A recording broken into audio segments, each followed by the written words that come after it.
Удивительная история из Таджикистана. Досмотрите это видео до конца, и вы узнаете, как в нашей стране бывший афганец 28 лет живет в вагончике и почему. Подписывайтесь на обновление, и точно будете в курсе всего самого интересного. Ветеран Советской войны в Афганистане Куват Заиров проживает со своей семьей в тяжелых условиях в строительном вагончике на юге Таджикистана.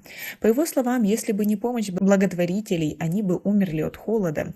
Вагончик с 3 небольшими комнатами в кишлаке Этибалай вот уже 28 лет является домом для семьи Кувата Заирова.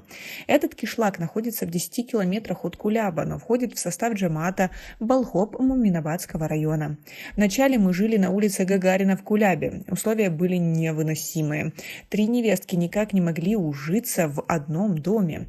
В 1994 году один бизнесмен подарил нам этот вагончик, говорит Куват Заиров.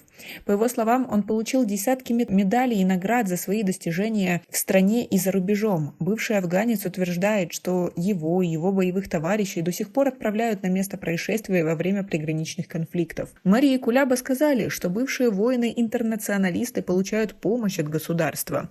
И Куват Заиров не исключение. По словам председателя Куляба Бахтиера Назарзада, 15 человек получили материальную помощь из бюджета. Заиров не отрицает, что получает помощь, но сетует на то, что передают обычно просрочку. Дали 25 килограммов муки. Мы сказали, что она уже с запахом, а нам в ответ: будьте благодарны и ешьте. А сам бы попробовал такое кушать? Смог бы, говорит он. После многочисленных писем Кувату Заирову помог и хукумат Муминабадского района. Ему выделили для строительства 25 мешков цемента. В хукумате Муминабадского района заявили, что ищут способы помочь в строительстве его дома. Хуршед Амирализада, глава джамаата Балхоп, сказал: по мере возможности будем помогать. Он действительно нуждающийся, так что поможем.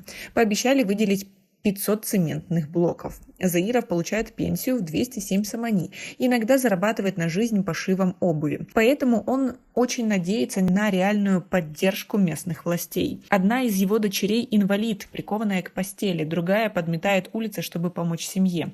Помочь отцу, который все силы отдал службе в армии и награжден многими медалями, но который так и не смог построить для себя и своих детей дом. А как вы относитесь к такой ситуации? Как вы думаете, должны ли ему помочь больше, или это уже его проблемы? Как вы относитесь ко всей этой ситуации? Как у нас в стране реально почитают ветеранов и других людей, не просто даря им в праздник цветы и говоря, как им все благодарны, а реальная помощь и забота о них? У нас пока на этом все. Оцените наше видео подпиской и лайком. До скорой встречи.